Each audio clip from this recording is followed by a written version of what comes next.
Hello and welcome to the Tuesday night Parramatta Leagues Club Talking Parra podcast. Before we start, I'd like to thank our sponsors, Riverside Brewing Co.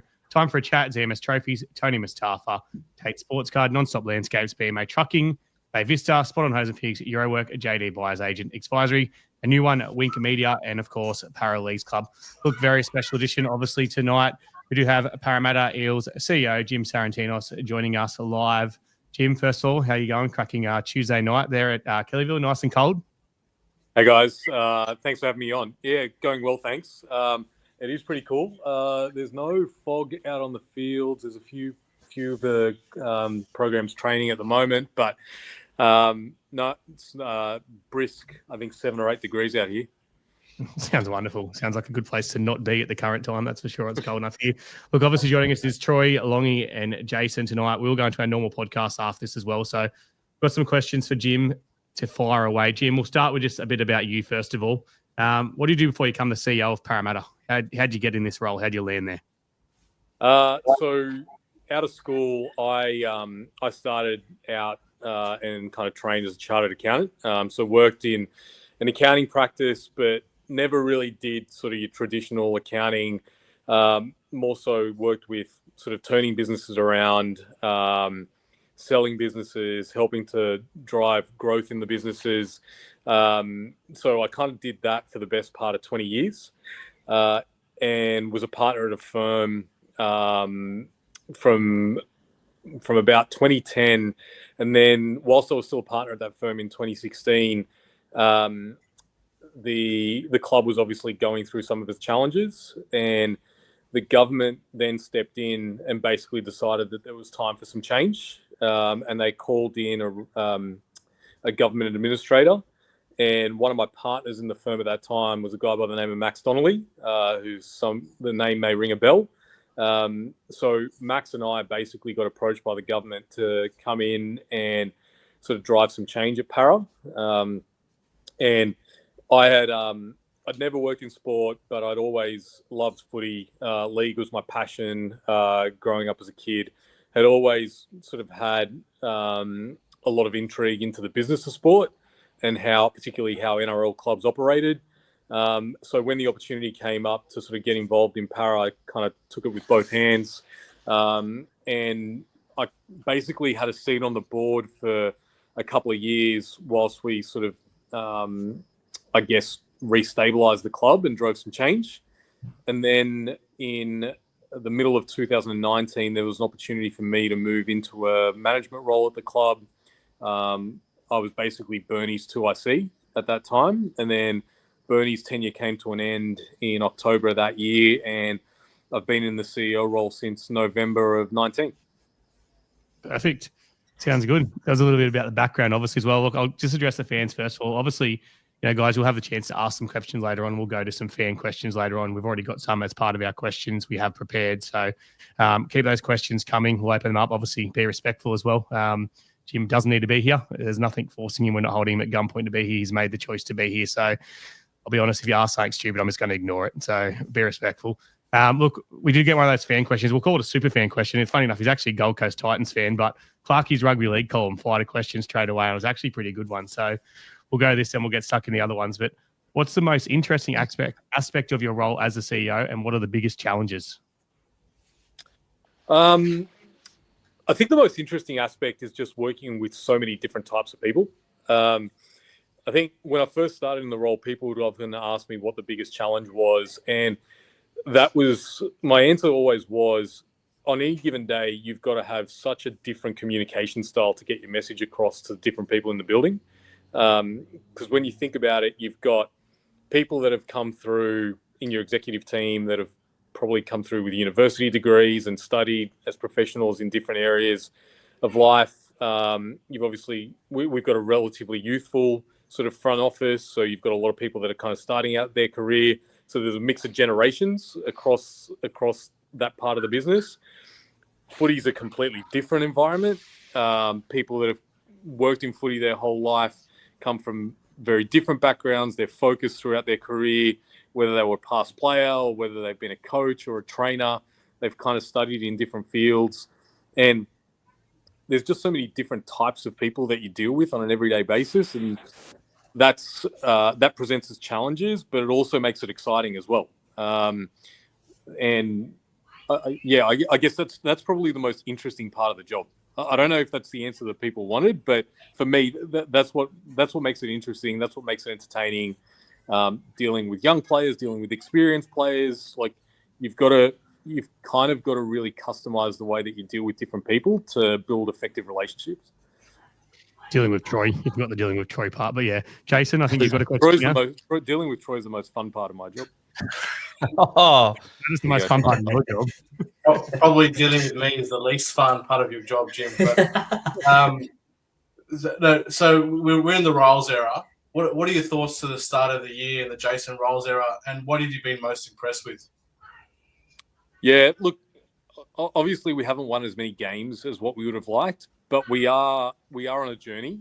I think everyone can recognise the fact that we are a different football team, a fundamentally different football team, just the way in which we play. And Rossi came in with a really clear plan and philosophy around how we were going to play, and that was he basically said we need to be fitter, we need to be faster, we need to be stronger. And I think our players are kind of showing that.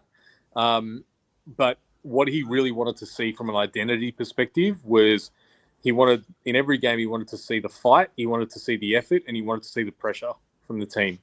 I think we can all say that probably wasn't there the way we would have liked in the first couple of rounds, but it's certainly a part of our identity that's come to life over the past 5 or 6 weeks.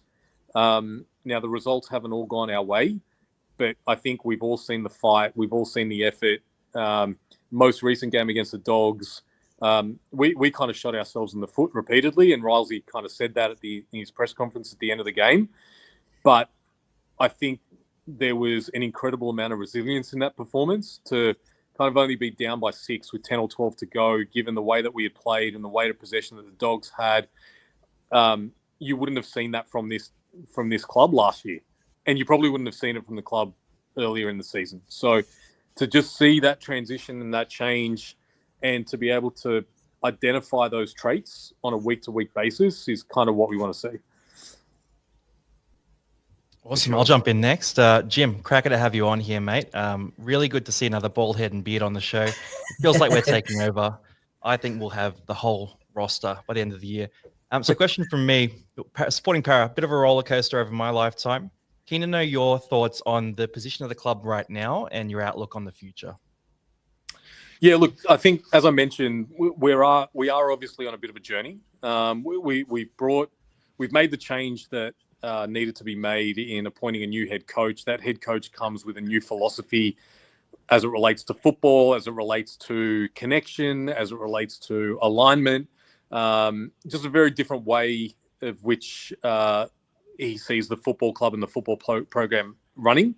And that obviously takes a bit of time for everyone to adjust to. But I think we've adjusted well, and the results will come. There's no doubt that we're on a bit of a reset journey as it relates to our roster. Jason made some pretty courageous decisions early on in his tenure in moving on some of the more experienced and I guess better performing players in the likes of Gutho and Reg. But that was him just making an early call on accelerating the future of the club and the future of the footy program. And we're going to continue on that journey over the next probably 6 to 12 months, really. But I think the most important thing is that identity for the footy program that he wanted to see is really starting to come through. We're bringing some youth through. You've got a stack of guys who have only played 10 or 12 games. They're going to make errors, and they'll be better players for it. We just need to get some more experience into those guys. We need to complement them with the right players. And I think we'll be well and truly on our way. The thing that excites me the most is the culture that's being built within the organisation, not just within the football program, but within the wider 4 walls of the club. The way in which that's transferring through to our pathways programs, the improvement in the connection that I've seen between the inner sanctum of the club and our members and our fans and our sponsors, and them coming along for the journey as well. They're all really key ingredients for us to be to have a successful future. Yeah, that's for sure. We pretty much touched on it pretty well there, but and just FYI, we're not laughing at you either, Jim. We're laughing at Troy. He's taken an absolute shellacking in the comments. Yeah, right. I know you probably see him flying up as well, so it must be pick on Troy night tonight because he's copping it because he's not in his usual spot. And just tonight. Just tonight, yeah. As you're probably aware. Despite popular belief, Troy's actually a good bloke. Yeah, I know. We have made him out to be an alcoholic and an average bloke, but he's none of those. He is quite good. So so yeah, you're getting a rap from the CEO, Troy. It's all up from here, mate. When the top likes you, everyone else will start liking you. It's perfect. You pretty much touched on it then, but I'll continue on. Just your thoughts on the current roster, and obviously we know it's going to come up later with some fan questions. The decision to move on Reg, obviously Gutho, and then throughout this year, obviously Cardi's now gone, announced today, off and Gowie as well. Obviously quite a large amount of players being moved on, and I guess is there any looking to add anything into the squad before June 30 or, by the end of the year, obviously players coming in there? Yeah, look, quite possibly. We've obviously got a couple of weeks to go. There's not a lot out there in terms of the open market right now. And I think a key point for us is that you've got to spend the right amount of money on the right player to complement the squad. And I think we've probably shown in season our willingness to do that. I think Dylan Walker's he's probably been as good a mid-season addition for any club in recent memory, I would say, and completely complements the style of play that Rolesy wants to play. So he's been a great addition. We've got cap space, we've got a roster spot to fill. So if the right player comes along, then we'll do so. If that isn't the case, then we may look to upgrade and extend players within the roster that then has more of a 26 to 27 focus.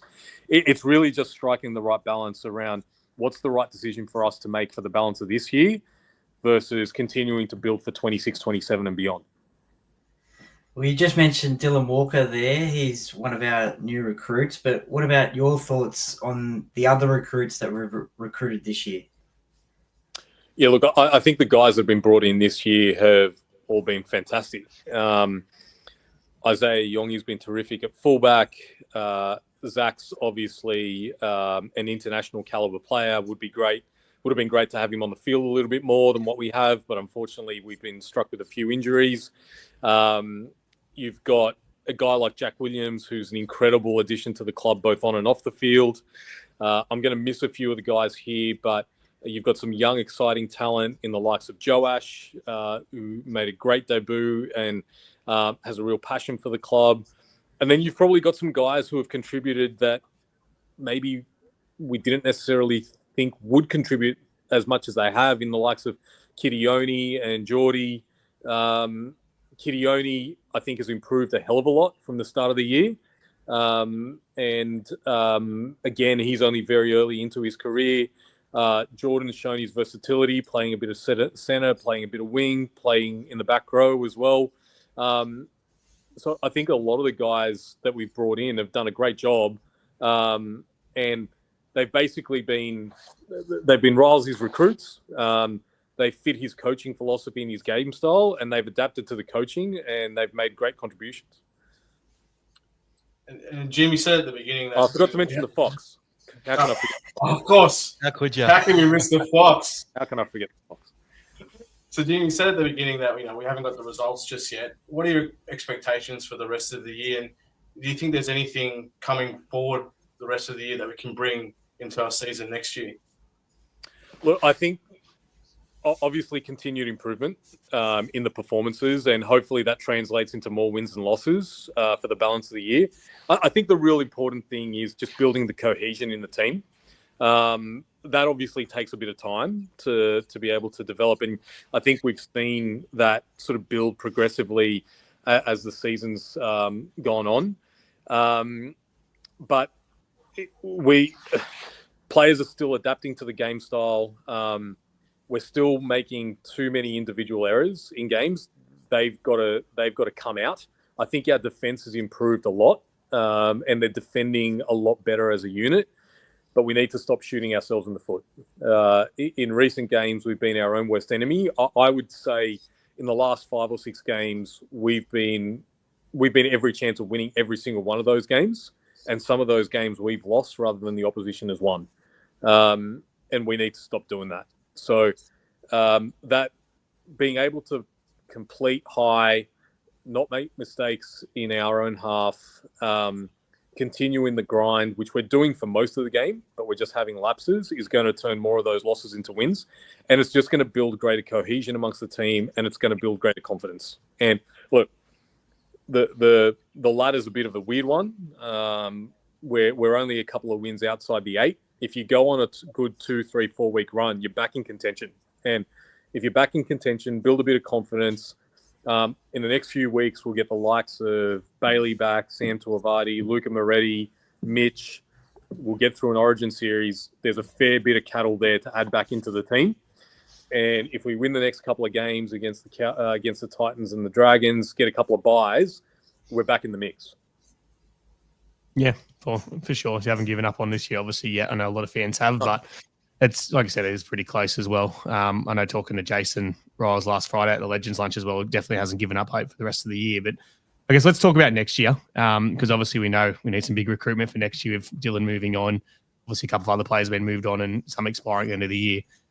How do we balance our roster? We know we've got some young, good juniors coming through. We know we need to sign a couple more forwards, focus on retaining players that have had standout seasons, like Riley, for example. How do we find that balance to, I guess, the right time to move some players on, the right time to sign some players, and the right time to focus on some juniors so their path isn't blocked to come through? Yeah, look, recruitment is a combination of art and science, and if you think anyone gets it perfectly right, you're sorely mistaken. And I guess the best sort of proof point of that is every year the NRL provides clubs with some data around salary cap benchmarking. And on average, every single club is spending somewhere between 5 and 6% on players that are no longer playing for their club, right? So that kind of gives you an indication that you're never going to have a 100% strike rate. But I think you made a fair point there, Adam. You've got to be timely in the way that you move on from players that maybe aren't necessarily the right fit. And I think we've shown a preparedness to do that. Probably more so in the past 6 to 9 months than maybe was the case historically. And there may be some further change that we need to make to our roster over the next 6 to 12 months to ultimately get to the right mix and balance that we need. I mentioned earlier that we've got a lot of young guys that are coming through the roster, and there's a fair bit of inexperience in the team at the minute. So I think we do need to put some experience around them. And that's certainly going to be a focus as part of the off-season recruitment. You mentioned bolstering the forwards. That's clearly a focus as well. We were obviously in the market for a 5'8" that we missed out on. I guess Rilesy's on record as saying that we've got some internal options for us to look at. And some of them may be ready for next year. Some of them may still be 12 months off. But the coaches need to take a little bit of time to assess that. At the same time, if the right opportunity presents itself on the market, then we'll jump at it. But I guess the real important part of recruitment is being prepared, being able to be agile. To be agile, you need to have cap space and you need to have conviction in moving on, I guess, players that maybe won't be a part of the future. But having that cap space also allows you to jump on opportunities like Dylan Walker that presented itself and we needed to move at short notice. So we do have cap space for 26. At the moment, we've got 27 players signed to the roster. That number, subject to some other player movement, may change. And we've got a fair bit of cap space to go with it. But you've just got to, there's some decisions that we've got to get right to make sure that youth is complemented with experience and talent. Also, to your point, sort of preserving a path in the longer term for our best young talent to come through. The locking in our best young talent longer term has been a real focus for us. And I guess Rylesy coming in his first year and being able to take a really long-term view on the trajectory of the roster has been really critical in the decisions we've been able to make in our best pathways talent. We identified 18 young players across the bottom end of our top 30 roster, but largely in our pathways that we wanted to lock up for 27 or 28 and beyond. And we've largely done that.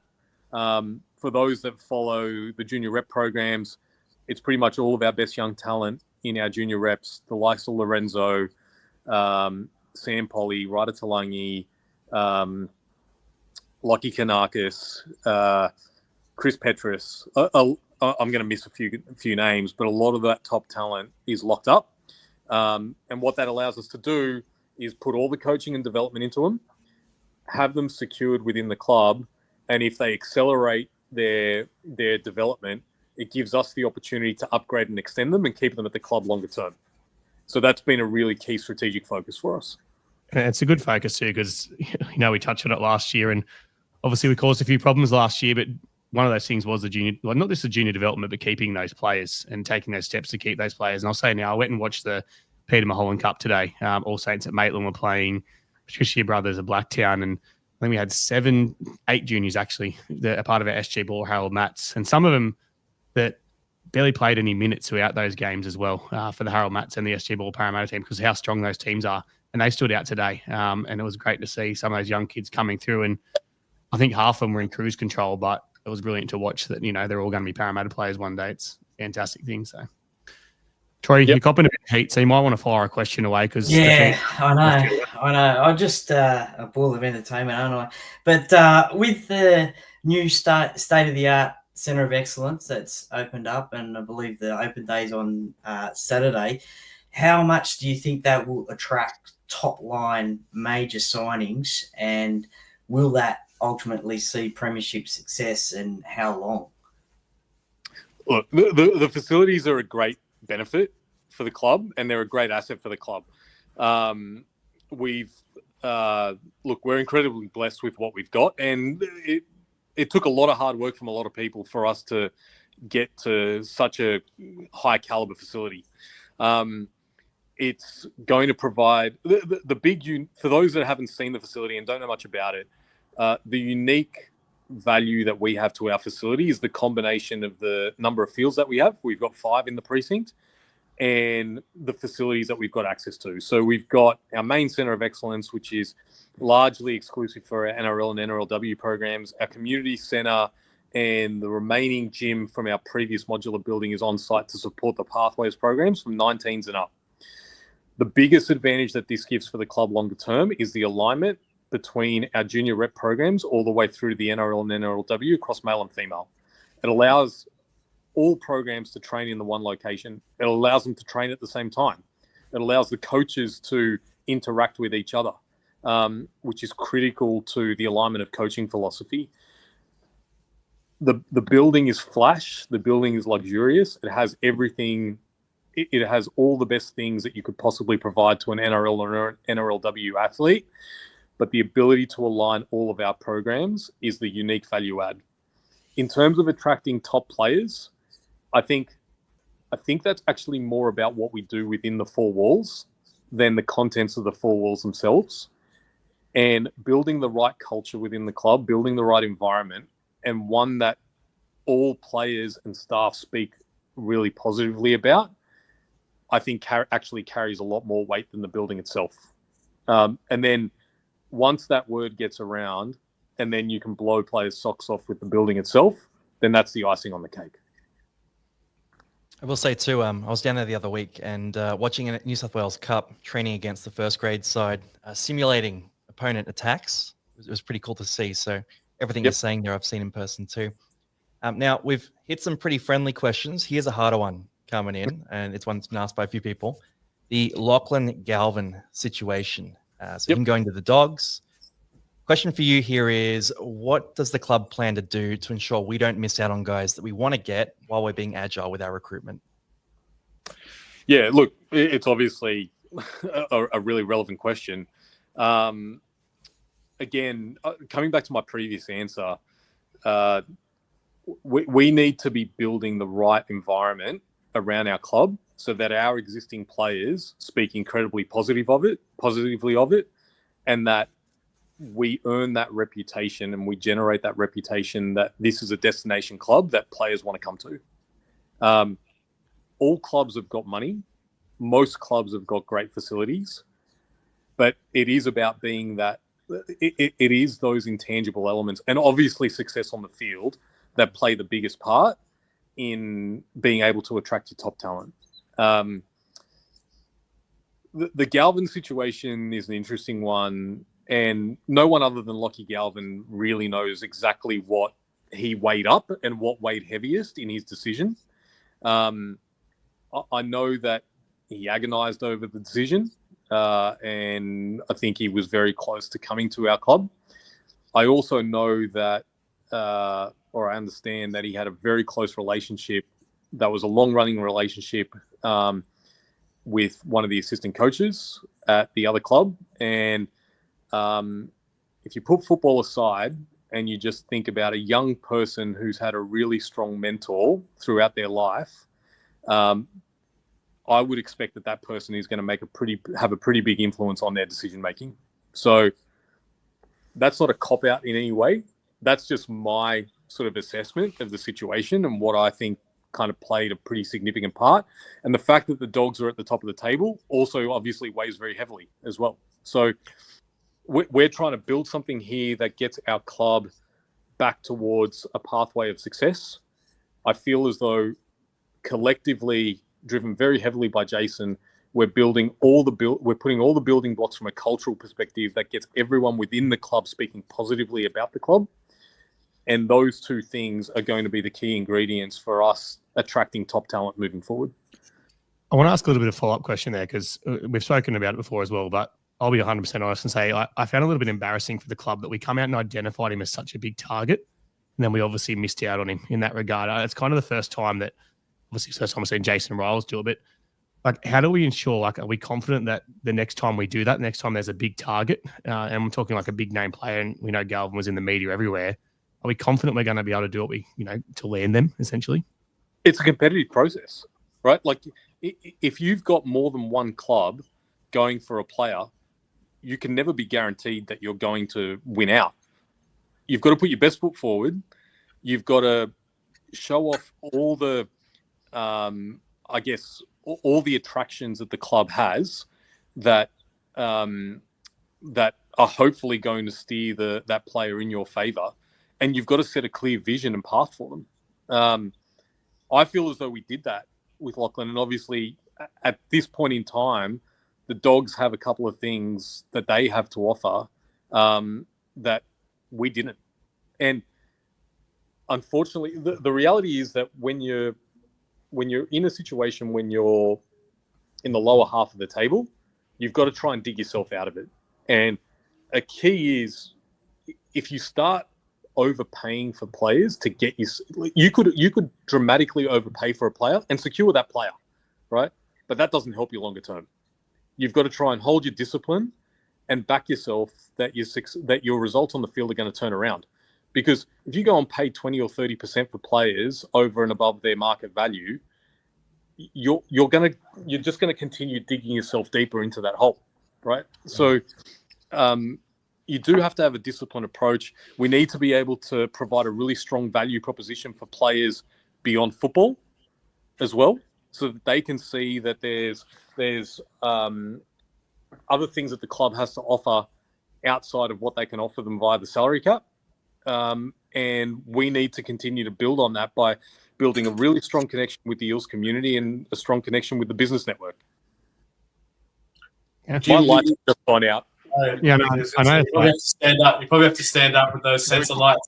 Same thing happens in this room to me as well, Yeah. mate. So, yeah. I have those in the office as well, and sometimes you're in a meeting and then they just go off and it's completely dark. You don't know what the hell is going on. But Jim, you've been touching on it, and I guess they're leaving more of the blatant question for the lawyer. But I know you when you came into the club, you mentioned that there was some turmoil, and we don't really want any comments on that. We know that there were third party deals, which were a lot of the issues. And it seems that third-party deals these days are very important in the current market. What we want to know from your perspective is, how does the club believe they can stay competitive in the current player market with recruitment and retention? You're asking that question on the assumption that the club doesn't attract third parties. Is that correct? No, I don't. I honestly don't know. Don't know. So it's obviously third parties are a legal tool to be used in the game, right? I think there's a misconception about the volume of third parties that exist across the game. I think there is, based on the information that is that's made available. What I would say is that we have an enormous business community in Parramatta and Western Sydney. We're the third biggest economy in the country, right? And it's growing. We need to build, what the club needs to do is we need to build the strongest possible relationships, which is with as many reputable organizations within that business community who have a passion for the club. And if we get that right, it will help the club in many, many ways, whether it be through direct investment into the club, whether it be through creating opportunities for players during their careers and post-careers, and whether it be scenarios where those organizations see an opportunity for a player to be an ambassador for their organization. So we're working incredibly hard to maximize and strengthen those relationships. And we know that if we get that right, we're going to maximize the funnel. And then it's just a matter of maximize the bucket. And then it's just a matter of funneling those opportunities into the right areas to strengthen the club. So that's actually good to know. That's actually good to know, because there's been a lot of talk around the hesitancy around that. But we know that's not true. And we know that going forward, especially like bringing on James Hardy and things like that, that there is a lot of focus in the Parramatta district. And yeah, it is good to get that feedback, because to be honest with you, I honestly just did not know. And it was one of the questions that a few people have asked me to try and find out. So that's very good to know. Thanks, Jim.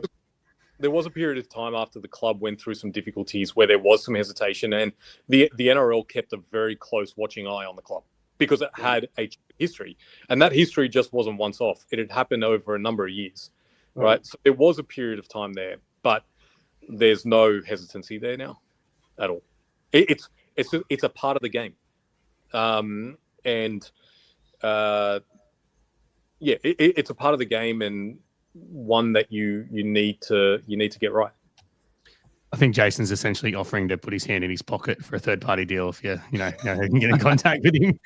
Look, we'll get to some fan questions soon, so I'll ask you one more question, then we'll go to some fun questions while we get the fan question. We'll wrap this up because we do have to talk about last week's game and this week's game as well once you're off. But obviously, Northern Territory, it's done. If you want a two-part question, touch on what that Northern Territory deal obviously meant to the Eels. We won that battle. As you know, we're pretty happy about no more Northern Territory games, but I guess the possibility of a home game being moved next year, where that's at and if that will happen. Yeah, look, we're still exploring what that may look like. There's probably still some options that we need to work through.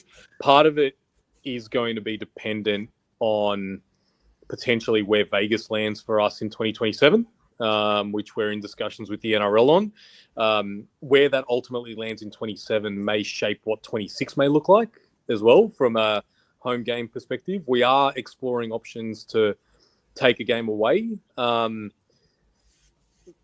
might just go into a little bit of detail on this.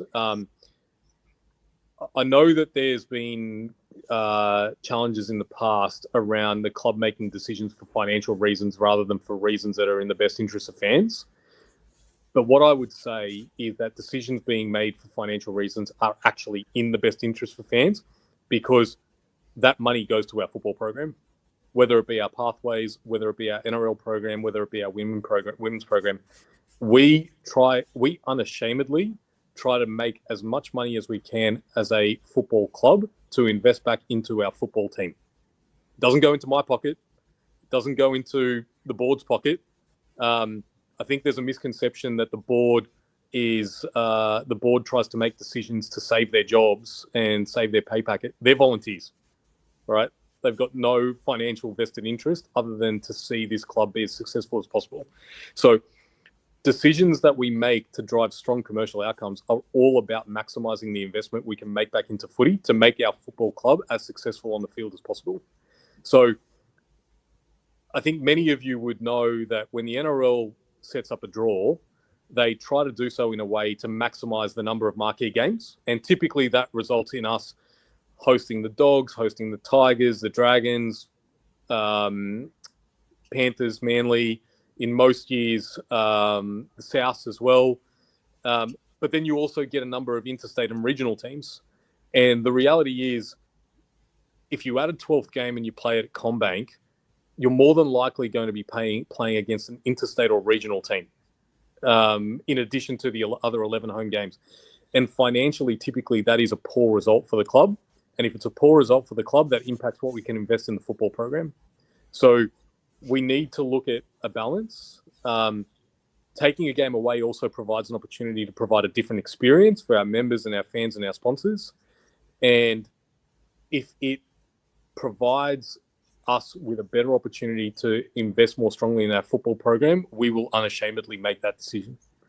We're in no different bucket to what the majority of other clubs are, who there's only a small number that don't take games away from home, get games away from their traditional home ground, but the overwhelming majority will play 11 games or less at their traditional home ground.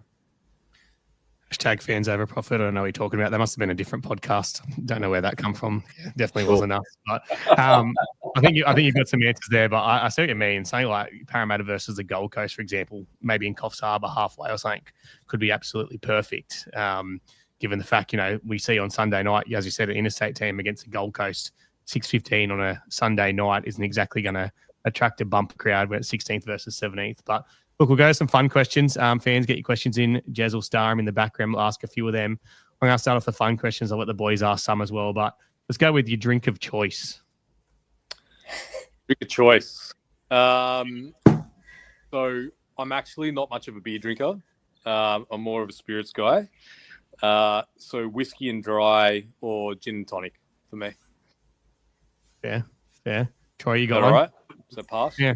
I'm not a beer drinker either. So luckily, Jason takes me into a lot of boxes and gives me a spirits wristband. I can have some vodka. But Troy, you got one? I was just going to ask your coffee of choice and which player do you think would be the best barista? I go cap with oat milk and one sugar. I drink oat milk. I've been drinking oat milk for the last couple of years, mostly for my gut, to be honest. I'm not. It's not for any other reason.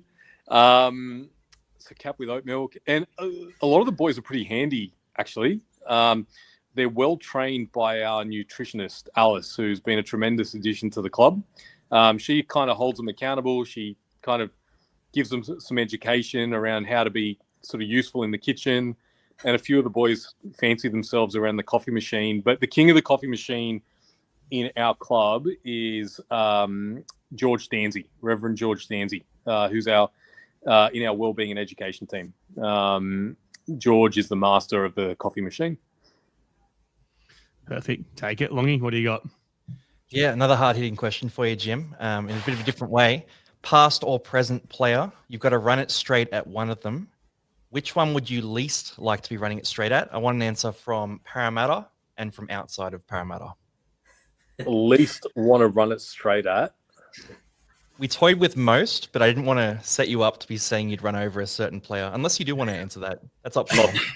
I'm not that dumb. I did have someone walk through just on a tangent. I had a fan walk through the facility the other day, genuinely thinking that he could run over the top of James Fisher-Harris. So, I mean, that's a pretty good answer, Fisher-Harris.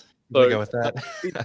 in terms of the team itself, the person I'd least want to run at is Woody, because Woody's probably been suspended a few too many times. He'd probably take my head off.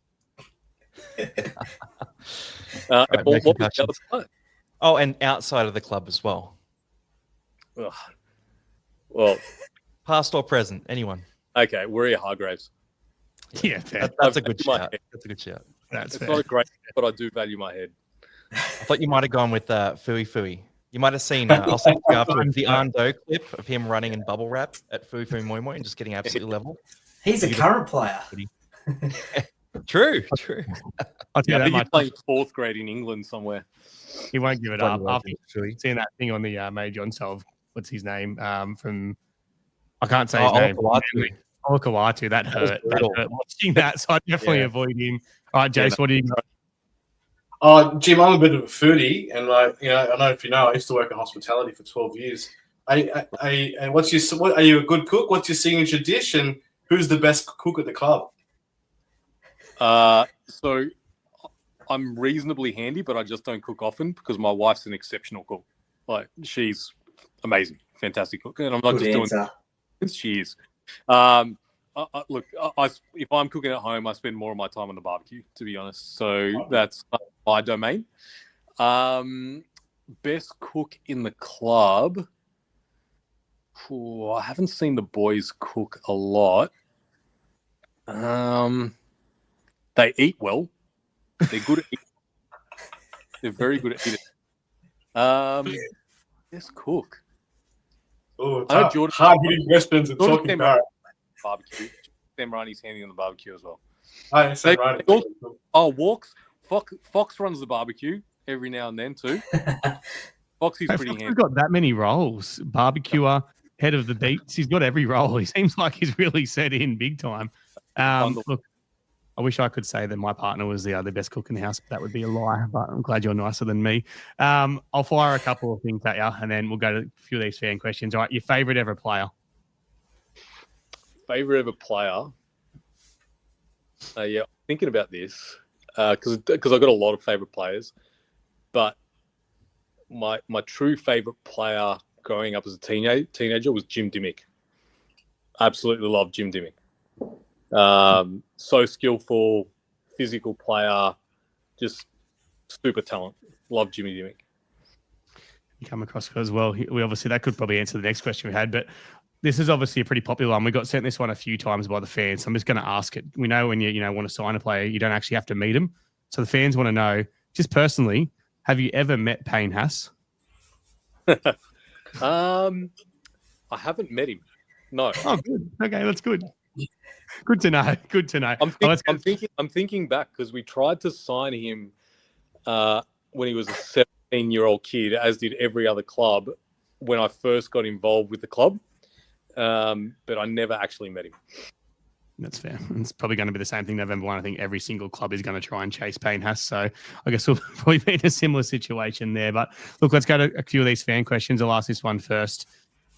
Hey, Jim, this weekend we play the Titans at home with both teams not going the best in this game, resulting when we'll sit bottom, who will sit bottom, as meant to say. Are you going to offer any special tickets for us fans to obviously try and encourage fans for that 6:15 Sunday game?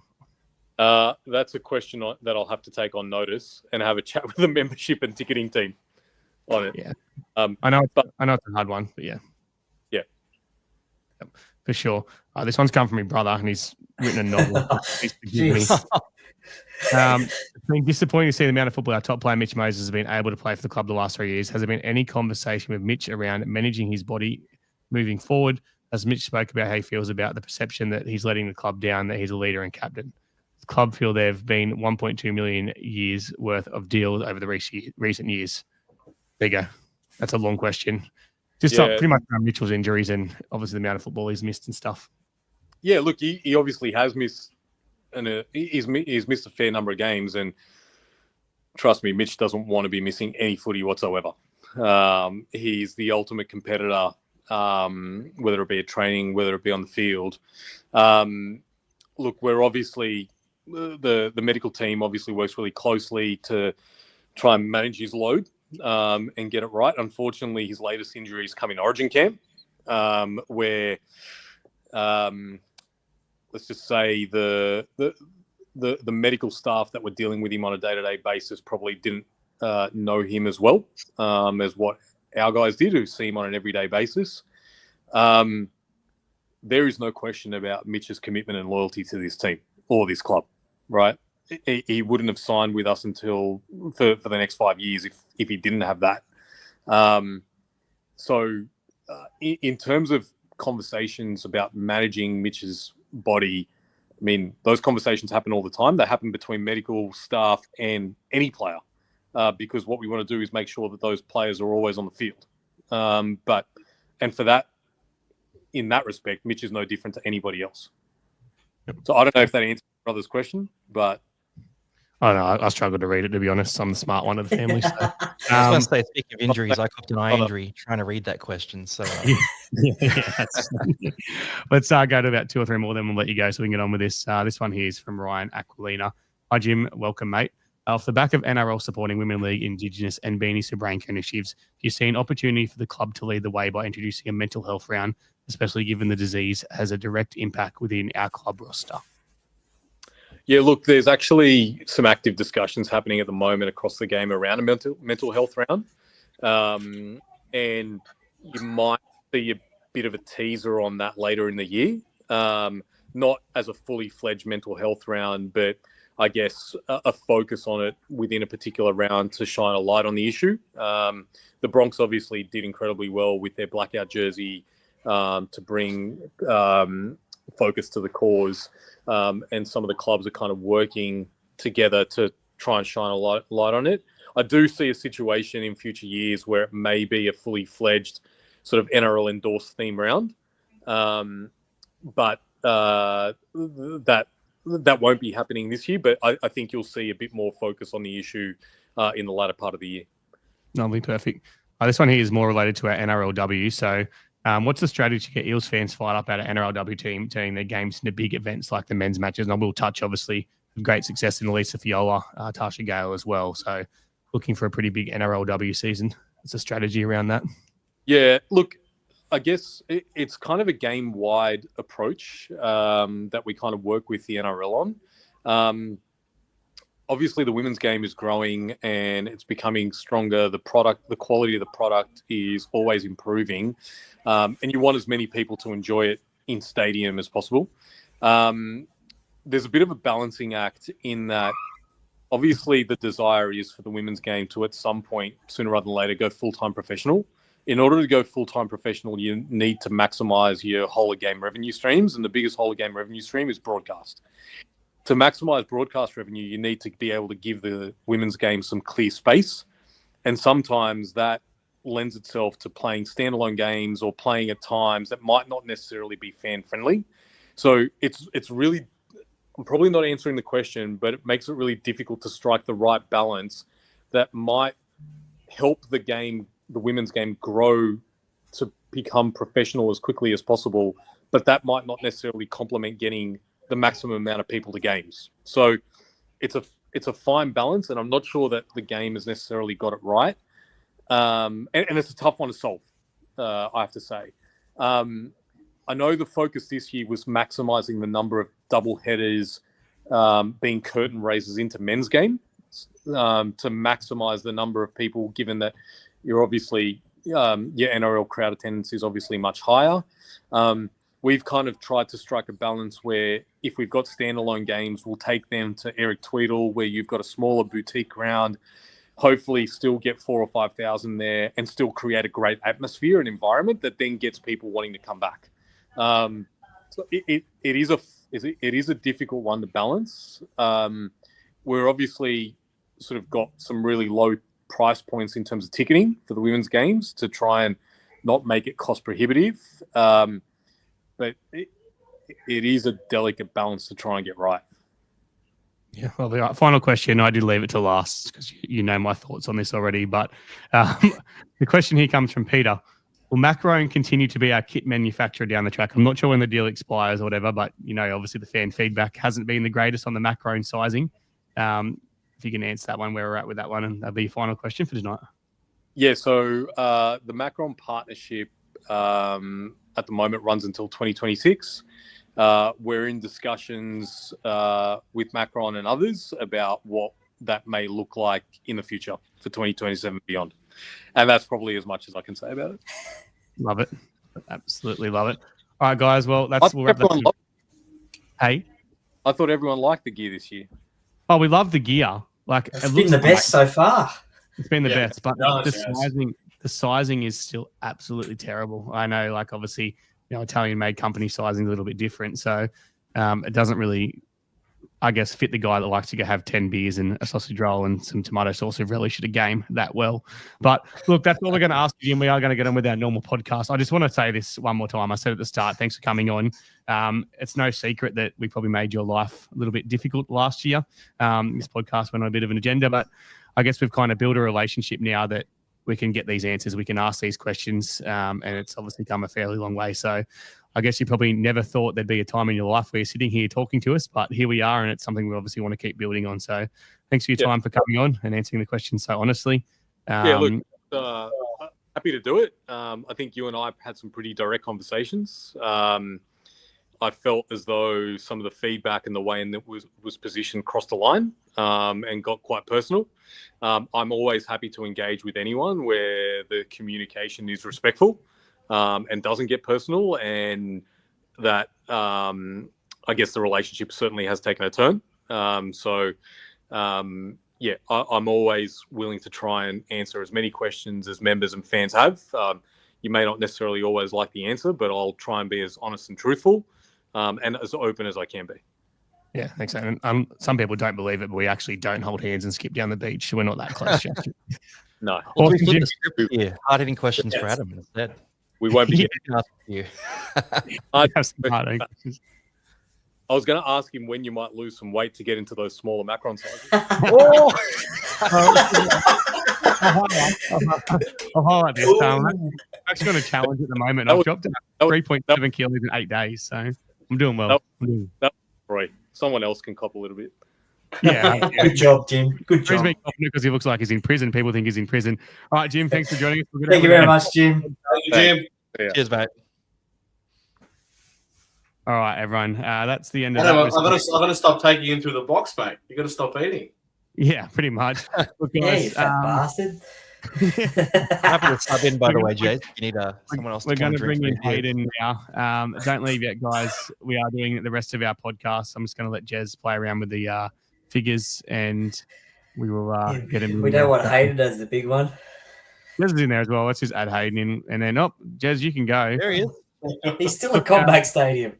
Now, we didn't do this at the start, so we're going to do it now. Don't forget to share this podcast, guys. I'm feeling generous. There's so many people here. We've had that many people join this podcast. We're meant to give away a $50 Leagues Club voucher. But you know what? $50 Leagues Club voucher. And I'm going to chuck in one of the $200. What are we going to do? You know those big jackets? The big jackets you can buy? I've got one. They're absolutely amazing. The all-weather jackets are about $200. So share the podcast. When you've shared the podcast, comment shared, and we'll draw that out at the end. Just get your sizing right, eh? Get your sizing right, go one size bigger. So I'm a double XL. I should be an XL. I think Jim's got me as a 4XL. But anyway, share the podcast. Jez will look after that, and we'll get on with the rest of the podcast.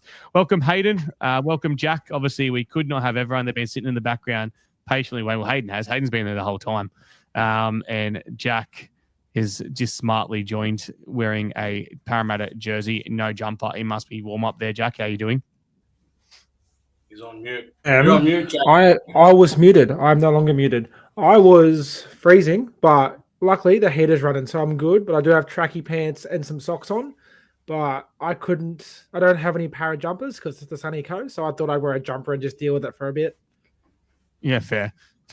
Hayden, how you traveling there? Fucking rubbish jumper. He's muted as well. This is great. Keep it that way. Yeah. Hayden, you had to unmute yourself? No one muted you. I didn't know that I was going to unmute myself. I thought our producer was going to do it. That's what he gets paid the big bucks for. No. What a great chat with Jim, guys. He's not even there. You're muted. I'm not copping that. He muted himself. It was popping up in the top corner. He has muted himself, and I had to wait for him to do it. So stick that jersey up your ass, pal.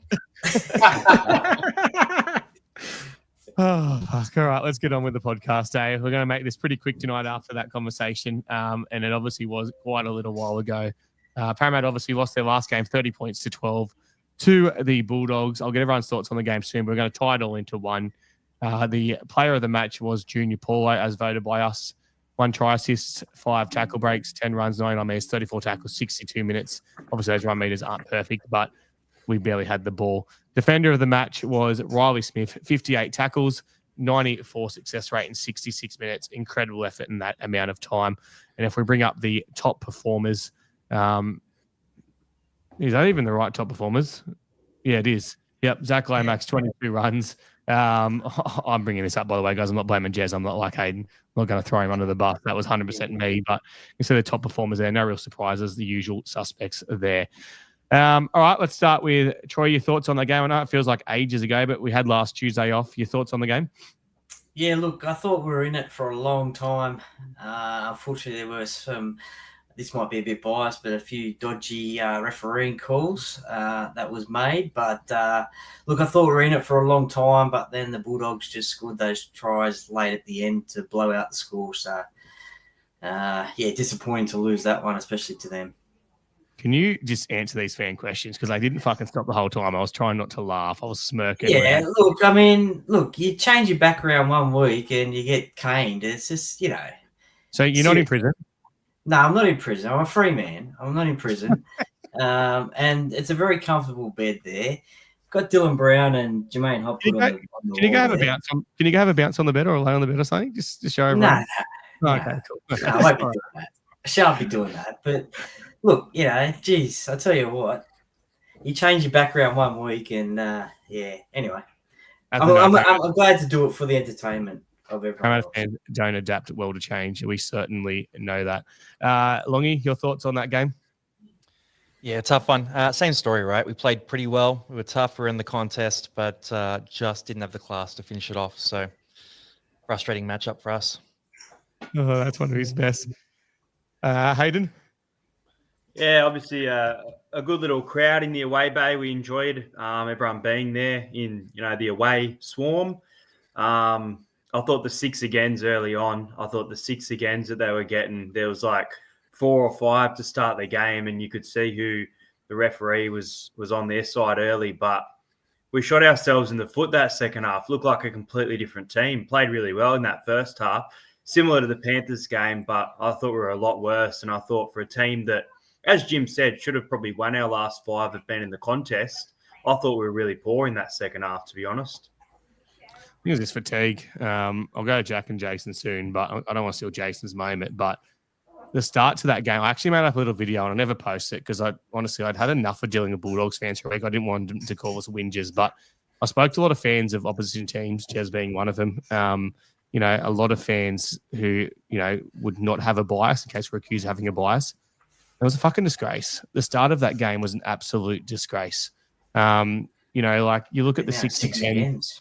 Well, it was a clear push on Sean Russell that led to them getting the ball back off the first kick.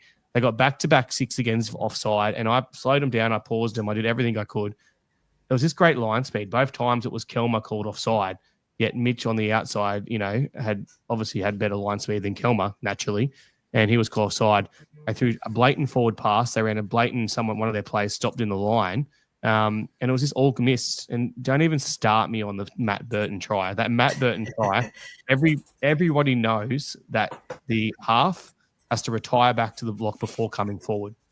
It's rule 72 in the rugby league rule book, and they just completely missed it. The fact they confirmed it that quick shows that neither the referee nor the bunker knew that rule, and that's fucking embarrassing. It's embarrassing that our top line referees didn't know that. That was my rant. Jack, I'll let you have your say first.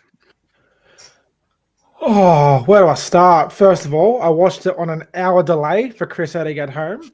So that made it even worse. We spent our entire second half doing nothing but defending. Whenever we got the ball, we dropped it.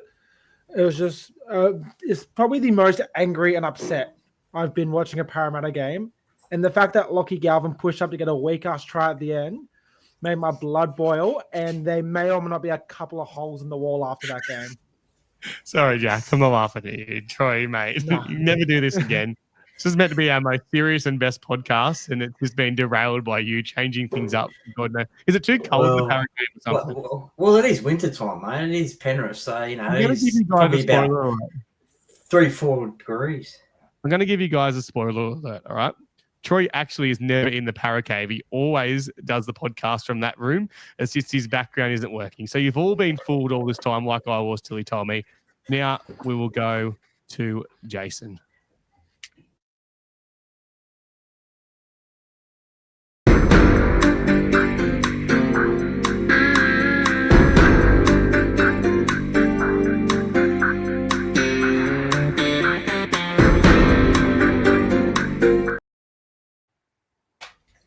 Look, you've talked it up, but unfortunately, I've just erased that game from my mind.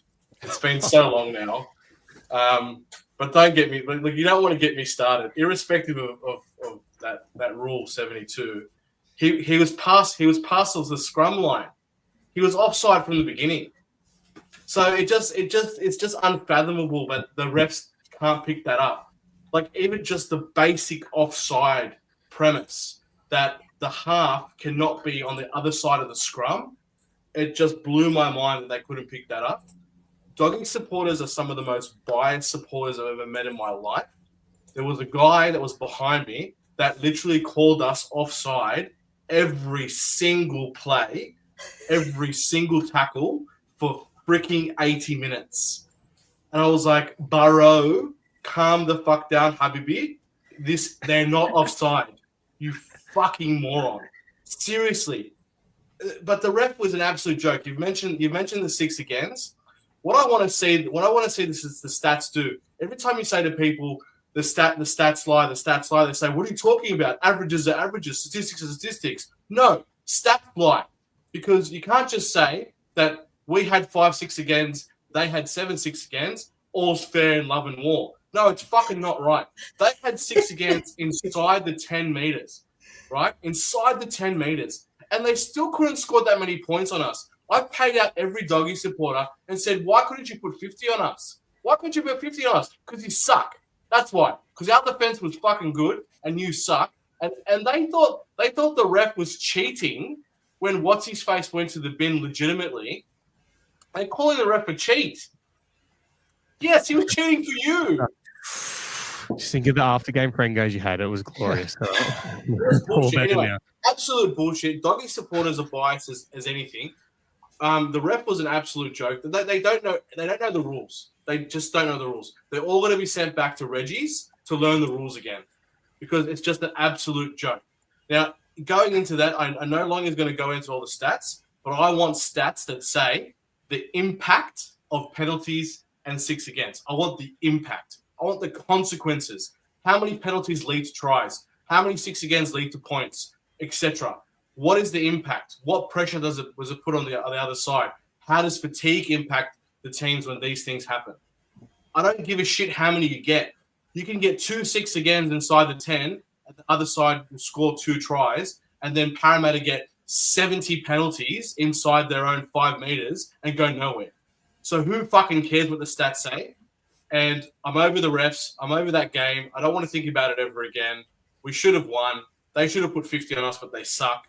They're going to be out in straight sets. I hate doggies. They acted as if like they won the fucking comp. They're doing fucking parades and doing the burnouts. And, bro, you beat Parramatta. We're coming fucking 16th. Get over yourselves. Gee, your memory's good. Someone Just want to call out, yeah. He said the game was 2 weeks ago and he'd moved on I from it. know. I think we might have Memory's got a bit of a nerve there. We're going to go with stats to Longy soon. I just want to highlight once again, guys, share the podcast. We didn't do it at start. Share the podcast. Once you've shared the podcast, comment, shared, Jez will start. We'll draw a winner at the end. You have to be here to claim it, obviously. If you're not here to claim it, we'll redraw it after 30 seconds. We are going to be guaranteed to giving away one of those Parramatta all-weather jackets. You can have a hoodie. You can choose what you want. One of the winter range, essentially, tonight. They're awesome. I've got one. I love it. Let's go into this.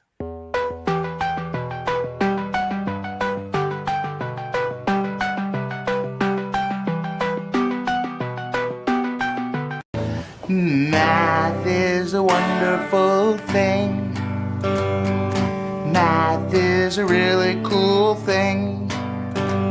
So get off your act, let's do some math. Math, math, math, math, math. Welcome to class, everyone. Just want to call out Jace there first. You started that rant by saying you'd forgotten about it. It was going to be a short one. and there was an exponential curve. That's a bit of math for you guys. Exponential curve in your rage as you went through that rant. Anyone who doesn't care about math, it just means it increased over time. And I think it's going to keep increasing as the year goes on. Now, stats, I did something different this week because I'm not trying to harp on about that Dogs game like Jace. I'm looking at the overall trends of what we're doing as a club. And one of the big issues we have right now is we are number 15 on the table in points scored. It's an average of 17.8 points a game.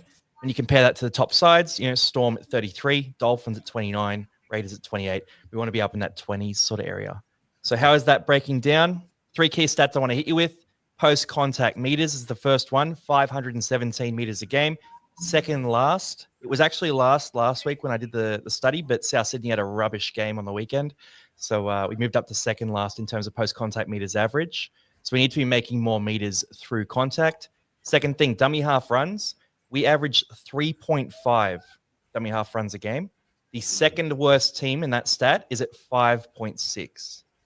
So we are way, way below the competition in dummy half runs. And this isn't me calling out Riley Smith. I actually think he's starting to show a bit of ability in this area. But maybe our centers, our wingers, getting our dummy half a bit more, changing up the attack. You think back to the old days, Gutho scored quite a few tries out of dummy half back in the day. We want a bit more of that out of our team. So up those dummy half runs. And the third thing here, line breaks, a little bit higher than everything else, but 5th last in line breaks. So we are creating a few busts on individual ability, but we just need to start pushing through contact, making those dummy half runs, and the points will follow. What are you chuckling about, Adam? Is it comments? He's laughing at your stats. No, I was laughing at that comment. Yeah, look, I'm sure I left you behind with some of the advanced stuff there, Adam, but I'll keep it simple next week. I was with you 100%. But then that comment just threw me off. It was one of the better ones we've had, that's for sure. Let's move on from last week's game. Let's leave it now distant memory. Let's talk about State of Origin. Obviously, State of Origin tomorrow night. First of all, Mitch has obviously been ruled out with that calf injury. Won't play in game 2.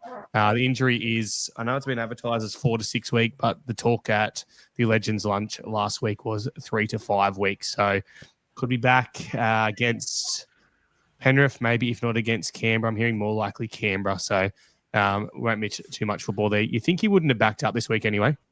You think there's a big possibility he wouldn't have backed up carrying that little bit of a niggling injury. So he's probably only going to miss 2 games for us, which is a pretty good result in the, I guess, long scheme of things. But he won't play in game 3 either. We know that, dickhead. He's been ruled out. We just said that. Yeah, I'm just saying that.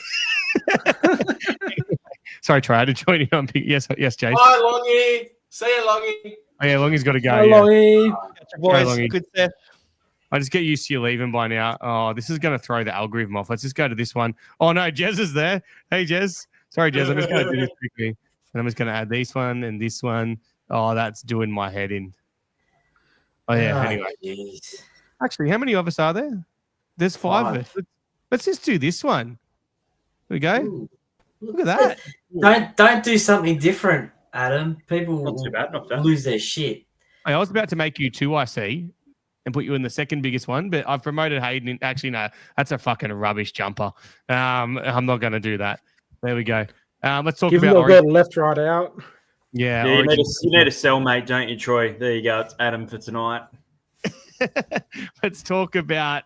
We can change them around. Jez will change around as we're talking as well. But let's talk about State of Origin. How we think it'll go. I just want to pretty much summarize it quickly. Who will win? What will be the score? Jace. Tomorrow, New South Wales versus Queensland in Perth. We are going to absolutely annihilate them again. I'm going to go for 42. They might play a bit better. 42-16.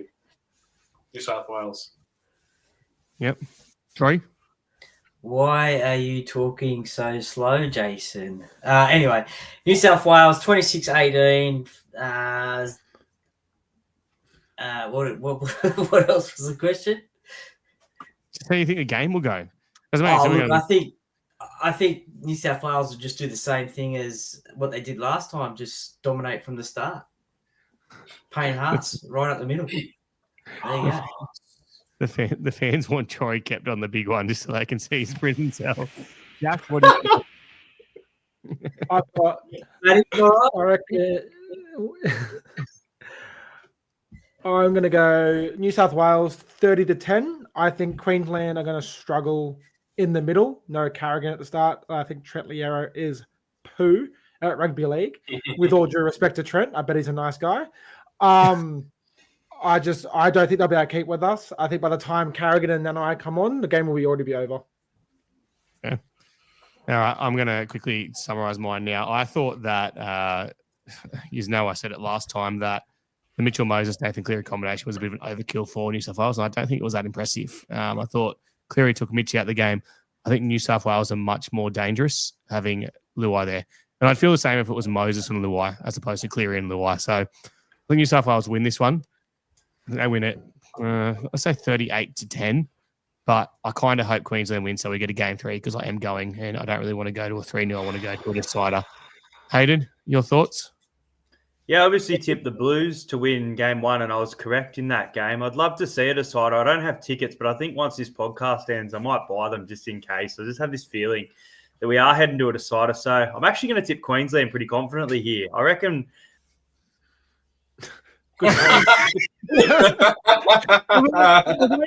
to do it, he just didn't do it. So, sorry, Hayden, continue. When we are underdogs, that's when we rise. So. Queensland to win 24-18. Queensland always underdogs no matter what, even when they've got the best team in the world and they win 9 straight. We don't necessarily have the best team in the world right now.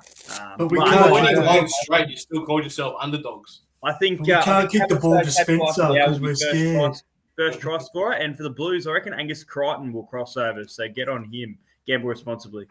Are they still Queenslanders, Hayden? We're still Queenslanders. Okay, cool. Say the word. We haven't won a game since we said it, but we're still Queenslanders. Let's move on from the origin of the under-19s origin tomorrow. And Parramatta Eels player Josiah. I'm not going to get his last name right. Does anyone want to have a crack at it? Does anyone know his last name? Sorry, Josiah. I know you do sometimes tune in as well. Josiah Whenua Uta, I think it is. That's the best I'm possibly going to get it, has been picked for Parramatta. First of all, congrats to Josiah. I hope you kill it, mate. The last player to represent Parramatta last year was Sam Tuivasa, and obviously straight to first grade the year after. Josiah's second rower, got a lot of ability, captain the SG ball team, has been playing Jersey flag, made his way into that team, and every step he takes seems to be a good one. So I expect some great things of him. Congrats to you. But I'll just say now, it's an absolute fucking joke. That SG ball team went through undefeated the regular season, made the grand final where they led the majority of the game and got run down. To only have one Parramatta Eels player in that team, get to see about 6 Bulldogs players, shows that politics are very much still alive in sport. So obviously fans are saying it there. Lorenzo Talatina is the New South Wales, in a New South Wales run rugby league competition, he got the player of the year. Yet he can't make the New South Wales under-19s origin team. Now, look, obviously there's some pretty good halves, there's some pretty good 5'8s, there mightn't have been as good teams, but the fact he got the player of the year shows he was the fucking best half in the comp. To miss out in that New South Wales team, to not even be selected on the bench, is an absolute outrage. So, Lorenzo, you probably, you're going to be in for bigger things, much better things. There's a possibility it could be Parramatta's 5'8 next year, depends how quickly he develops. But keep your head up, mate. But something needs to be looked at there because that is absolute fucking outrage. And honestly, it should be picked at the end of the comp, not now, at the end of the comp, based on what players have done. It should be a panel that's watching these kids all year because I'm actually pretty filthy about that. But anyway, we'll move on from that. We'll move on because I can be pretty thin there. Let's talk about Dylan Brown. I put this post up last week. Dylan Brown obviously is missing this week due to suspension. There's a possibility that, Joe Ash could come out and kill it. Josh obviously playing with Dean Hawkins. What do we do if Joe Ash does come out and kill it? What do we do if Joe Ash puts in a performance that, Dylan Brown hasn't put in all year? What's the plan for Dylan Brown after that, Jack? Well, it's simple. You move him, find somewhere for him to play, put him in the centres, put him at lock, put him as a roving 14. But if Joe Ash comes out and absolutely brains it, because he's electric, he loves to run, if he puts in an effort that Brown has been doing, you move Brown. He's not the future anymore, so his feelings aren't a priority. Let's moving forward to what's coming, not what's happened already. Yep. Chase, what are you doing with Dylan Brown? I've been saying it for a while. just chuck him in the forwards. He'll be a good roaming 13. He can play in attack. He can play as an extra fullback as well. First receiver, very versatile all over the field. Just get him to roam as a roaming 13. And when Walker comes on, he can go anywhere. He can just roam. Make him take hit-ups as a forward. Who cares? We can utilize him as much as possible. And if Joash is killing it, Joash is killing it. But great for the future. So, yeah, just let Dylan Brown roam and let him not worry about anything except what Surfboard is going to buy from Newcastle. And Jim said it obviously before as well. They haven't given up on the year. It's quite close to possible we can make finals. But when it gets to that point that we can't, the time's got to come to make that decision and focus on our future. And I think Dylan Brown's already focusing on his future. I love Dylan. Not as much as Jack loves Dylan, but I love everything Dylan's done for the club, the way he's been with the fans and stuff. He's been excellent with the podcast over the years, gives us multiple shout-outs. And, I just don't want it to end so sour. I just think it's the time to move him on. And I think if Joash does stand up this week, we have that possibility to move him to Newcastle before June 30th. It's probably the best option for Dylan Brown. Moving on from that, don't forget, guys, obviously we had that successful event last Monday at the bowling. Congrats to, was it last Monday? Monday 4. Ben was the winner of that. Took away the prize. Absolutely smoked Hayden, but everyone smoked Hayden. Actually, no, Hayden smoked Troy. And Jason Jason's the qualifier because Jason cheated.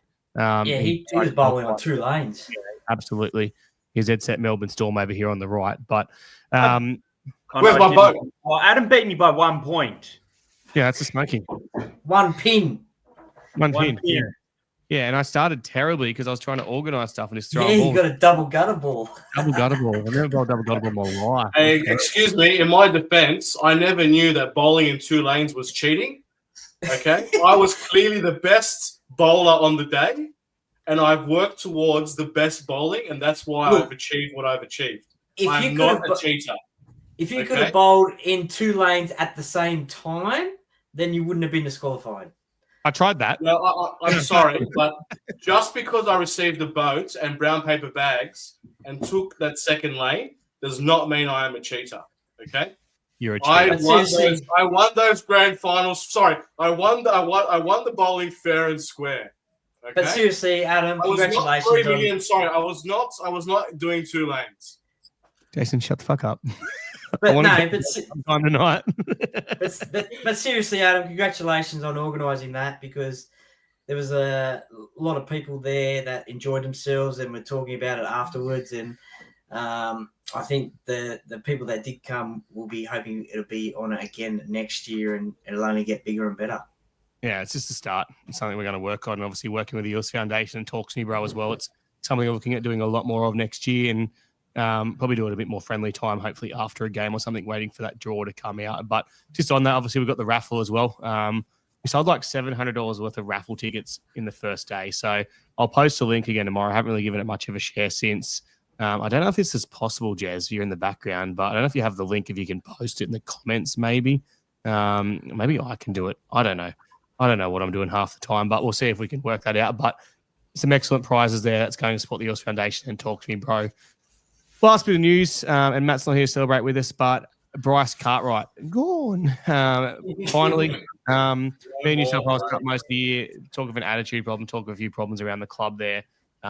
He's left. He's going back to play for St Mary's in the Ron Massey Cup, so massively dropped down the grades there, but he's had enough, wants to finish his career here. We wish Bryce all the best, but does open up some more space. I think he's on a contract for next year as well, so the fact it gives us a spot next year and even more money in the cap is perfect, especially with some good young second rowers coming through. Let's move on to the next game, hey? The next game is on Sunday night. It's Sunday night, 6:15. I fucking love Sunday 6:15 games. At the start of the year, I always think to myself, I can't wait for that Sunday 6:15 game. I'm really looking forward to it. Where else would you want to be? But as I said, Sunday night 6:15 against the Gold Coast, 16th versus 17th. As some people saying, it's a mid-season spoon bowl. We've, of course, played the Gold Coast in a spoon bowl before. So it's good to get them there. We've had a pretty good win last week. We obviously had the bye, should be fresh. Interesting if Lomax backs up.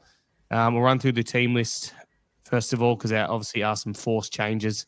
The team list for this week: Iongi at fullback, Zach Lomax named on the wing with Will Penasini and Russell in the centres, Addo Carr on the other wing, Joash Papali'i. Can we shrink that for a second, Jez? Just quickly, and we'll put it back up. Joash Papali'i at 5'8". Jason, anything? Smile. High five. What are you doing? Yeah, there we go. Footy Dean is back at 7. The front rowers currently are Jack Williams and Junior Paula. Hopefully Jack does move to the second row again. He didn't get to last game. Riley Booker, Kelma at second row with Kitione, Kit Kat Katoga, and Jermaine Hopgood at 13. Dylan Walker on the bench with Dury, Wiramu Greg makes his return, Jordan Semrani, centre bench of Lussick, Geimer, Dan Kerr, Volkman, and Samuel Luzu. That's your team this week to play the Gold Coast Titans. Your thoughts on that team, Jack? Yeah, I like it. I'm really excited to see how Joash plays. Pretty confident Dean will do a job, so I'm not too concerned about him. I am surprised, but I'm not in Greg. I actually thought he'd be playing a bit more first grade than he has this year. But look, we've been lacking a bit of size in the middle. He's a big boy. If he can get a good 20 minutes out of him, I'm happy. But yeah, looks pretty good. We should win. I don't like the Gold Coast Titans, so I really want to win that one. I've never heard someone say they don't like the Gold Coast Titans. Well, I don't like my co-host that goes for Gold Coast Titans, so I kind of need to get one up on him. Yeah. I think he's talking about you, Hayden. Your thoughts? Sorry, I could not resist myself there. Hayden, your thoughts on the team? Yeah, strong team on paper, best we can sort of possibly name at the moment. Going to be interesting to see that halves combination of Joash stepping into jersey 6, which a lot of people have been calling for. He gets his chance. I agree with Jack. We've seen Dean Hawkins consistently being able to do a job. So, yeah, I mean, it's the best we can do, and it's going to be a tough encounter, isn't it? It's going to be cold on Sunday at 6:15 as well. Yeah, for sure.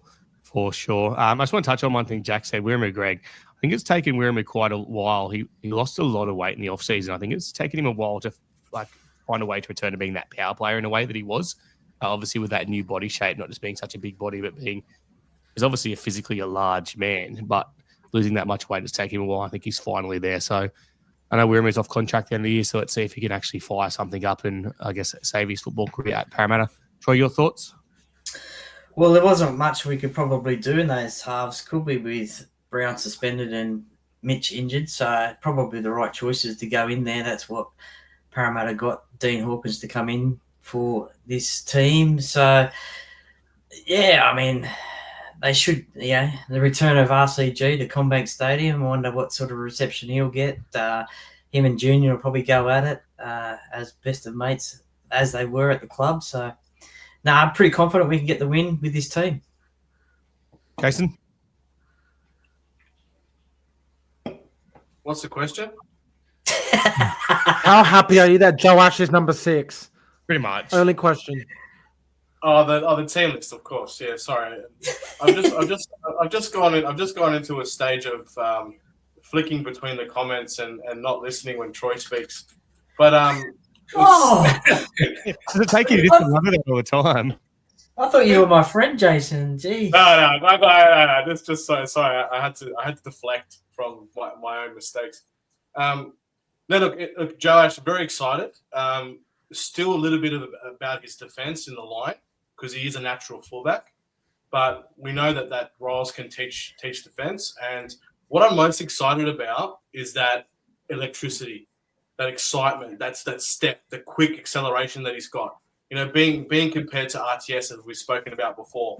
So I really think he can bring some flair, bring some spark, and look, the Footy Dean is playing well. We might see some decent tries on the weekend. You never know. So. Cool. Sorry, you're in the Troy's room again. It's just, Troy, can you never do this to the podcast again? Oh fuck.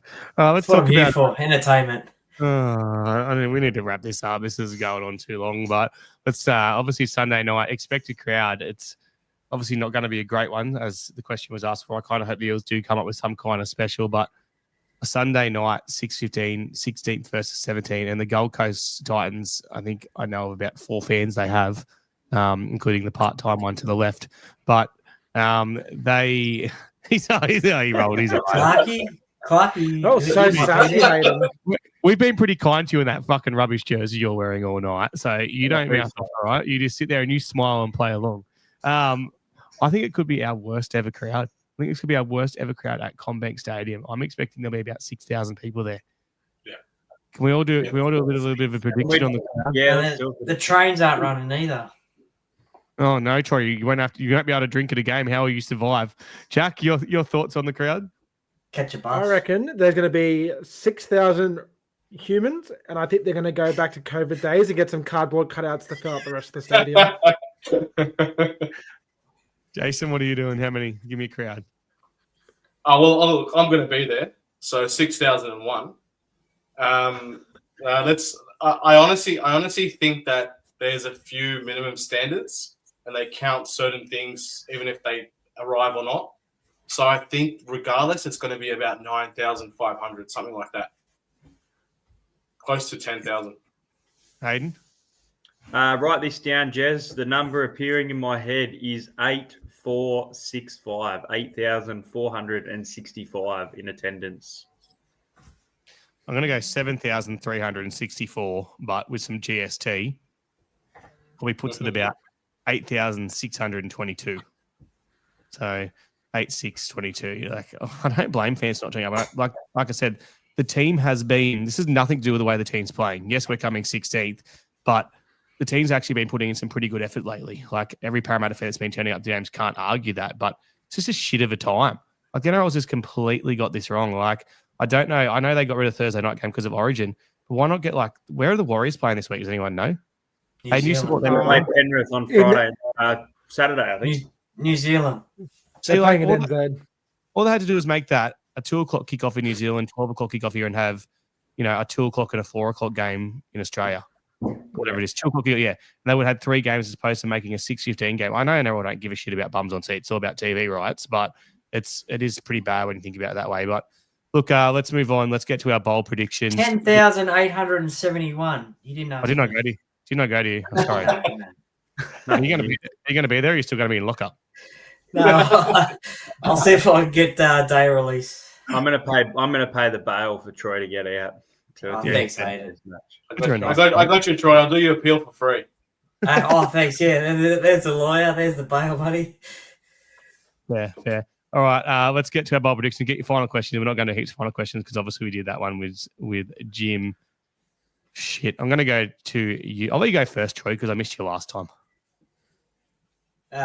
What score? 26-18.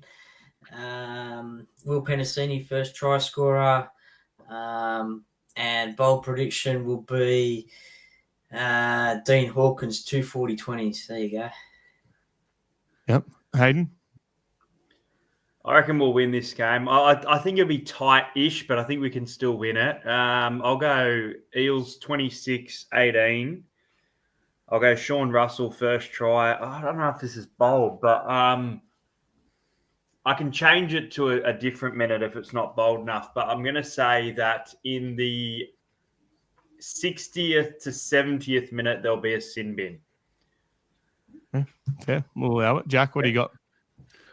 I got Parramatta 30-20. I'm going to copycat Troy. I think Penasini will score first, only because Brian Kelly is terrible at rugby league. Isn't Brian Kelly? Brian Kelly's not playing. Brian Kelly's not playing. Okay, I'm going to go Fox first try scorer then. I take it back. Only way Penasini can score at the moment. Bold prediction. I'm going to go that Joash scores a try starting in his own half. Full field solo try. Yeah. That's bold enough for you, Adam? It's bold enough for me. It's bold enough. Jace, what do you got? Look, I think we reaped some rewards this weekend. I think we put on a decent score. I'm going to say 40 points to 18. I think we get some tries here. We put on a decent score. We smash them in the forwards. First try scorer is going to be Zach Lomax. And my bold prediction is that Joash Papali 2 try assists. Yeah. Do you have a backup first try scorer just in case? Oh yeah. Josh Adokard, Will Penasini, Kamatulagi. All right, shut up. Yeah, all right, I'm going to go. Look, these Parramatta Gold Coast games, you always got to go in and never expecting much from them. They can be some pretty entertaining games sometimes. It's usually some high-scoring games. I'm going to go 34-26 to Parramatta. Parramatta are going to have a defensive night off. Our defense has been great for a while. My first try scorer, I want to go Joe Ash as well, just because I really want to see the excitement from Jason jump through the air as he scores the first try. And my bold prediction, here's a good one. My bold prediction is for the base stats of Joe Ash and Dean Hawkins, right? So I'm talking their run meters, their kick meter. No, not so much. Let's go their run meters, their try assists. What else? I think that's pretty much it. Tries, Line break assist. Line break assist will be double that of what Dylan Brown and Mitchell Moses produced in the last game. Yeah. Sorry, Jez, that's really fucking long. But got that down and we'll try. Yeah, I know. I'm the one that does the thing anyway, and I remember what I said. Let's draw the raffle. Or the raffle. It's not a raffle. We're not drawing the raffle. The raffle's happened. Let's draw the competition for people that have shared it. So I'm just going to get this randomized up. There's been 50. Drum roll. I'm not ready yet, so you've gone off early as usual. You can get a tablet for that, Hayden. All right. Troy knows about that's what got him where he is. All right. So number 30, of course. So working my way down, I'll count them. 1, 2, 3, 4, 5, 6, 7, 8, 9, 10, 11, 12, 13, 14, 15, 16, 17, 18, 19, 20, 21, 22, 23, 24, 25, 26, 27, 28, 29. All right. Are you ready? You have got 30 seconds to claim this. Marlon Weber. You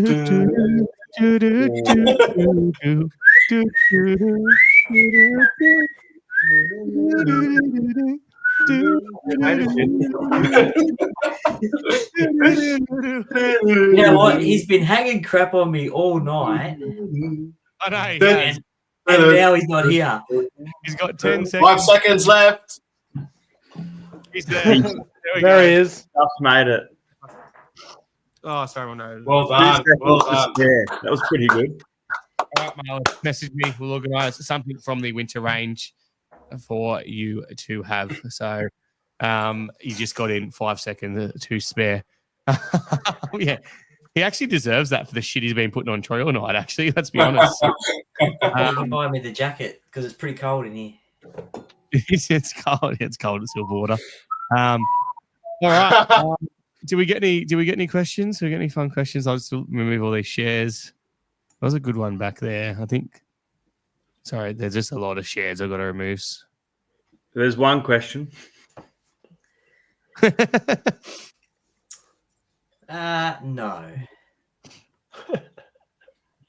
Jermaine and Dylan Brown. Look, I'm happy to share this story because Jim will be okay with me sharing it as well. So, long story short, he parked in my car park once. No, that's really not it. For those who don't know, I get the priority car park at the stadium. I've got the best car park in the stadium. It's absolutely glorious, and Troy's very jealous every time I get it. But for those who are new to the podcast, obviously last year we had a bit of a rampage against the club that soared us to popularity. The fans over profit was quite a popular thing, and obviously we targeted Mark O'Neill quite a bit as well. What that kind of led to is us building a relationship with the club because, look, we did have some very valid points. And as Jim said earlier, we didn't get everything correct. We didn't nail everything. Probably took it a bit personal sometimes. Sometimes they got dressed up as clowns and stuff like that. Macca's, The Simpsons, it was quite a regular feature. I know I was thinking about Macca's then, but it was quite a regular feature on some of our Tuesday podcasts. But I guess from that, obviously felt very targeted. We got called in with some of the media people from Parramatta to have a discussion, which we've publicised before, and we got to give our points. That was Troy, Hayden, Matt, Joel back then, obviously come for those meetings. And from there, obviously got the chance to meet Jim when Jason took me into the, Field Club last year. And it wasn't exactly, I don't think it went how Jim thought. I think Jim thought I was going to be a complete dick. And for those that don't know me, I'm only a complete dick to Troy, no one else. I'm actually quite a nice guy, but that's warranted, isn't it, Troy? But long story short, we built a relationship from there, and it's all in the past. But look, I've often said we nailed some things, we didn't nail other things, but we got the answers about things that we wanted, and I guess that's the main thing that come out of that. So I wasn't that heated. It's never like we're going to have fisticuffs in the car park. I think we probably targeted Mark more, and I've often spoken to Mark. I've apologized to Mark about that. Spoken to him about some of the things we did do. But yeah, we move on from that anyway. Any other questions? Anyone got any questions for Troy before we finalise this? Free hot dogs at Sunday's game. I hate hot dogs. I hope not. That would be absolutely. Love hot dogs. Yum. Sweet. Yeah, love hot dogs. There was a really good question before, but I had to draw that prize. I just want to go back and find it. And then we'll finish it. But it actually was a really good question. It was this one. Ahmed, whatever happened to the hot dog man that was set up on Church Street before every game? Did you just put that up, did you, Jez? Sorry. You fucking right there. You're right there, Gutho, throwing your hands up in the air. No one else can see Jez but me throwing his hands in the air like Gutho. I don't know. I really had the hot dog, but does everyone remember the old sausage man that used to be set up where the old store was on the way to the hospital there? So I remember that sausage man that used to park that way? Used to be the way we parked. And there was a sausage man set up. It was $5 and he had these massive, massive... Near the laneway. Yeah, there. Yeah. And I'm a big fan of a massive sausage. And he had those sausages set up. Now, $5 on a big roll with sauce, onion. It was so good. So good. There we go. All right. Let's move on from that. That's all we're doing. Marlon has offered to give you a lift, Troy, on Sunday. Thanks, Jim. So if you want to get him, Silverwater Prison on the way. From where you live, but bring him to the game. All right. Thanks for joining us tonight, guys. Obviously, a massive podcast. We are actually going to bring our game day podcast. It's been absolutely impossible with how much events we've had on and stuff lately. Our game day podcast will be back on Sunday about 10 a.m. So we will see you all on Sunday. And if not, we'll see you next Tuesday. Actually, sorry, we're finishing with something special here. Sorry. I just did that. I never usually do that. But obviously last week, as we stated, we did have our bowling event and we did support Talk to Me Bro. So we chucked this up last week instead of doing a podcast. I just want to put this as an outro tonight. So thank you.